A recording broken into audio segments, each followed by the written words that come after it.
Welcome to the next vlog.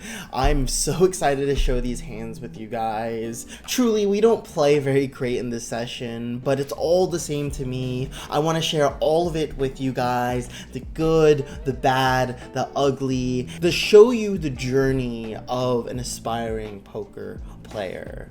Thank you for joining. Thank you for watching the video. And as always, please subscribe. Please comment down below what you think about the play. And I'm hoping you guys enjoy this video. Talk to you guys in a second.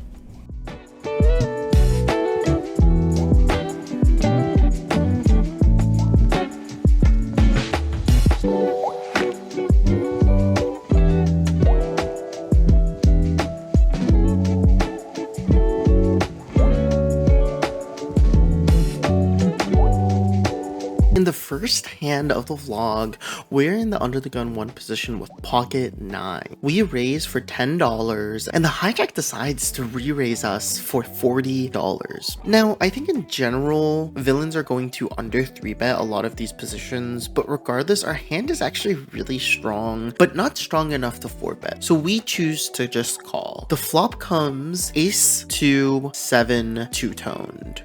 We check to the villain since their range consists of a lot of ace X and he checks back. The turn comes the 8 of diamonds. We check and villain also checks. The river comes the jack of diamonds. We check trying to realize equity, but the hijack has other plans. He bets for $135. I think this is actually a pretty rough spot. I think we're supposed to call this spot. A lot of his ace-X are going to bet on the flop or the turn. If he rivers the jack, I don't think he's going this big. Especially here at these stakes, this is probably going to be some random bluffs that he just wants to take down the pot. And I'm not really sure what value hands are going to want to go for this. Maybe some kind of completed 9-10 straight draw, but I figure that some of those hands would also bet on previous streets, and I just thought he got to the spot with a bunch of junk. So because of that, we decide to just call, and the hijack actually shows us ace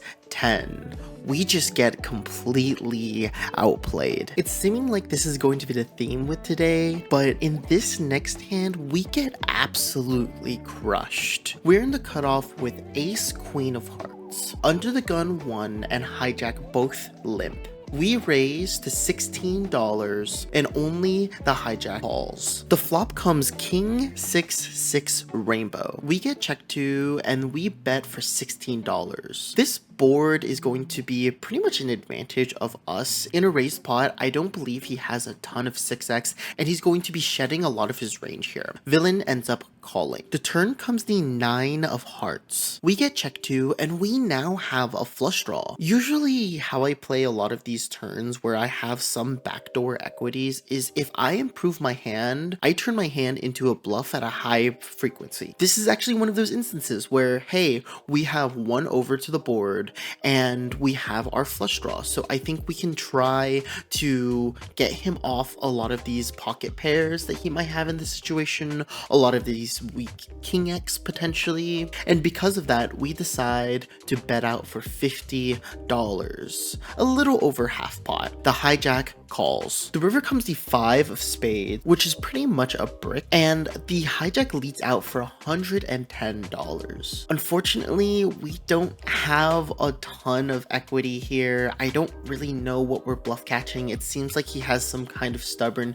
king X, even has 6x here. I unfortunately don't think there's any other play except to fold. Once again, we get ourselves in trouble in this next hand. We're in the big blind with ace 4 of clubs. The hijack raises to $10 and we call in the big blind. The flop comes 5 3 7 rainbow. We're going to check out of position most of the time and the hijack bets out for $15. Now, looking at the spot in hindsight, we have a gut shot, we have a backdoor flush draw, and I think our hand is actually really good to to check raise. But I have other plans. I decide to just call with the intention of betting for a relatively big size on the future street if he checks back on the turn. I like going for this play when we're out of position in some instances, but I think a lot of the times it puts us in a lot of trouble since a lot of our strong hands on the flop are going to check raise. And that's why I think in spots like this,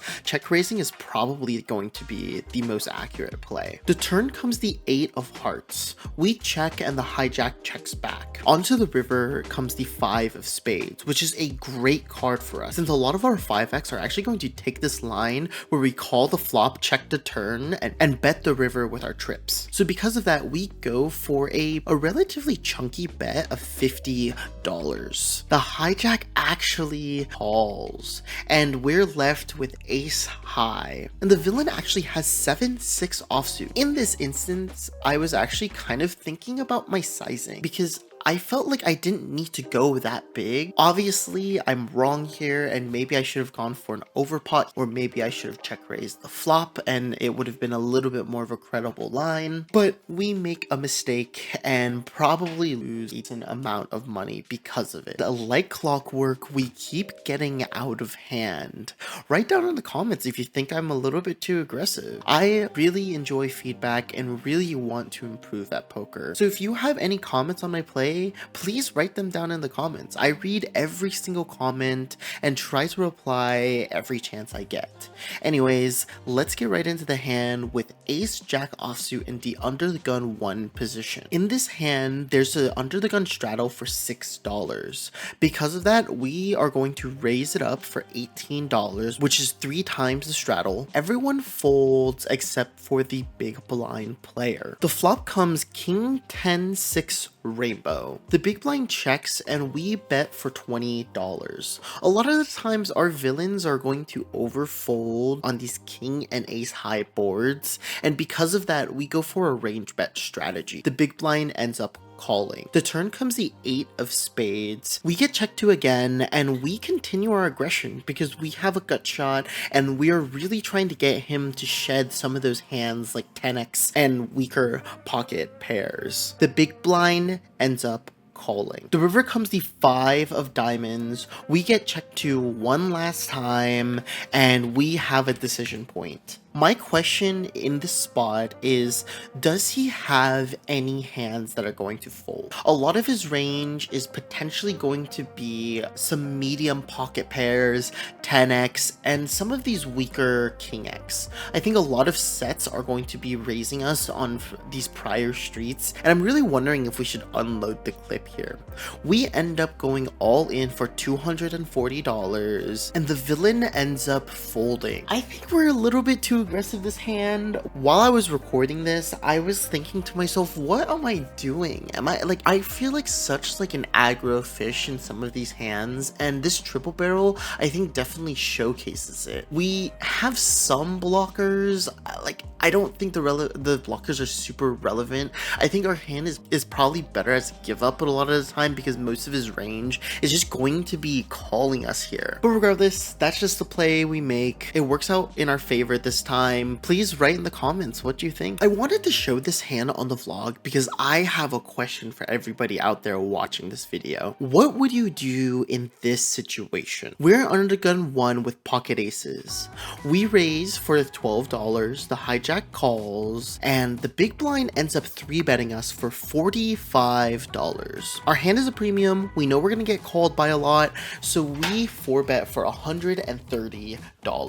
The big blind ends up just calling. We have a premium and we're going to a great flop of 8-5-3 rainbow. The big blind checks to us, and this is the question I have for everyone. What would you do here? Do you check on a relatively safe board knowing that the SPR is pretty low in this instance? The pot is around $281 and we're playing around $300 effective. In reality, we only need to bet 2 times to get all of the money in. Do you you bet small in this spot, trying to get called by some overcards? Or do you bet big, trying to get value from tens, jacks, queens, hands that aren't necessarily going to 5-bet us pre-flop and end up looking like a premium hand in this position? We end up betting for $100 and the big blind folds. I don't hate what we do here, but I could definitely see an argument for checking on a pretty safe board, trying to get the villain to put more money in on future street, because again, we don't have that much money behind, and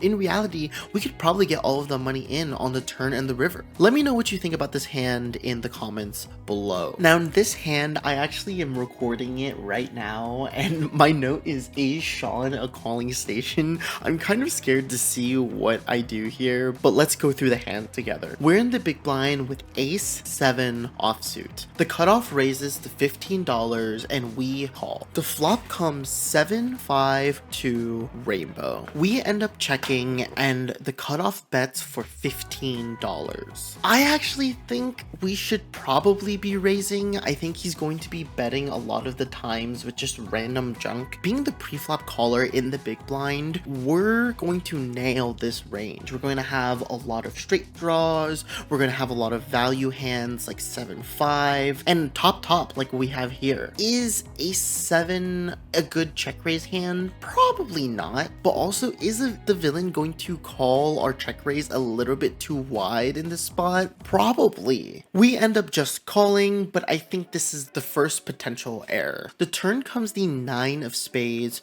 we check again, and the cutoff bets for $25, a little under half pot. When we call the flop and the turn doesn't change or connect with a ton of what we expect our opponent to have, I think we can easily call off this half pot bet, knowing we're going to get a lot of give ups on the river. So we end up calling one more street. The river comes the jack of clubs, a card that isn't actually that great for us. We check the cutoff bets for $50.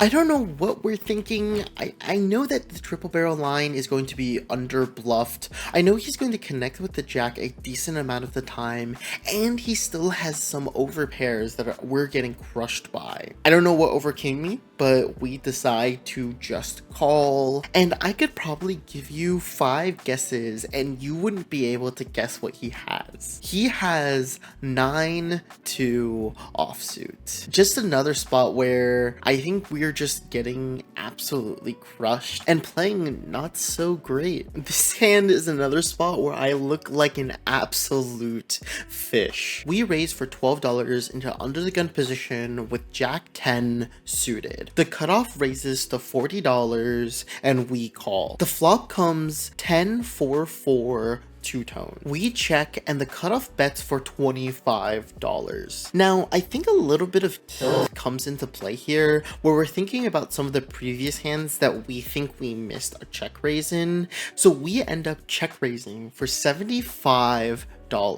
And then something weird happens. The cutoff calls, but take a second and look at what the villain does when he calls. He shuffles around his chips, cuts out how much he needs to do, and then puts in the chips pretty fast. I'm not really sure what this necessarily means. I think I caught this in game. I kind of got lost in what I'm supposed to do in this situation. I feel like most players do typically just kind of slowly put the money in. Not this like cut, snap in. It almost feels like the villain is making a rash decision, but maybe I'm just thinking a little bit too into it. The turn comes the king of diamonds, which I actually think is a pretty bad card for us, because assuming he did make this quote rash decision, this card is going to improve his hands pretty well, but we make kind of this over aggressive play, which I'm again not really happy about. Like, I'm not happy with how I played this session, but we end up betting for $100, but luckily the cutoff folds. Honestly, I don't know what I'm supposed to do here. I felt like if I checked, he was going to bet to a high frequency and we weren't going to be able to call. I felt like we were kind of put in this like trap where we were like, oh, like we're going to check raise the flop, and then when the dynamics change on the turn, we're a little bit lost on what to do on and if we should be betting out. That's probably something I need to study, but I still wanted to show the hand on the vlog. Now, to preface this next hand, this is the hand that we end up going broke on. We start the hand with around $560. The under the gun raises for $15 and he gets 5 callers. Now, we have king queen off in the big blind. Our hand isn't insanely strong, but there is a ton of dead money in the pot. And the under the gun player is a little bit of a loose, aggressive player who might make mistakes post-flop. So because of that, we end up raising for $100. Now, this might look huge, but the pot is around $80-something. So the reason why we go for this aggressive play is because I think we can create a lot of fold equity with this ginormous raise. The under the gun player ends up just calling and everyone else folds. We're off to a flop of 8-4-5 two-tone. We end up raising for $120 and the villain calls.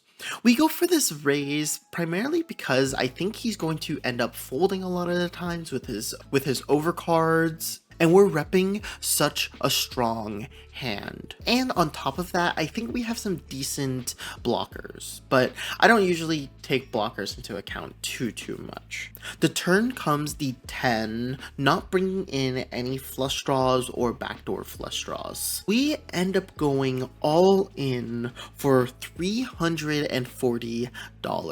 I think our hand looks super strong, and in terms of bluffs in this instance, I don't think we have a ton. I think if we had hand like ace king or ace queen, we would have preferred to actually realize equity with those hands. King queen really seems to be bottom of range and is why I kind of came to the conclusion that going for an all-in bluff, repping a strong hand like aces, kings, queens was a really strong play. Now the villain goes into the tank for quite a while, but he ends up saying the dreaded words, "I think I'm good," and ends up calling. After he calls, he ends up showing pocket 9. Actually a hand that I would kind of expect to fold into so much aggression. But again, the villain is a little bit of a loose, aggressive player, and maybe we just made the right play against the wrong player. Please let me know if you think I made a mistake. I'm more than willing to admit that I make bad plays, and I would love to hear any constructive criticism on how I can improve my game. Thank you guys so much for watching the video. We did our best this session, and that's honestly putting it lightly. We made a lot of mistakes, we made a lot of fishy plays, and it's all in the effort of trying to get better. I am trying to grow as both a content creator and a poker player, trying to understand all of the nuances and try to be better in all aspects of the game. Thank you guys for sticking around, watching me punt, and I'm hoping to see you guys in the next video.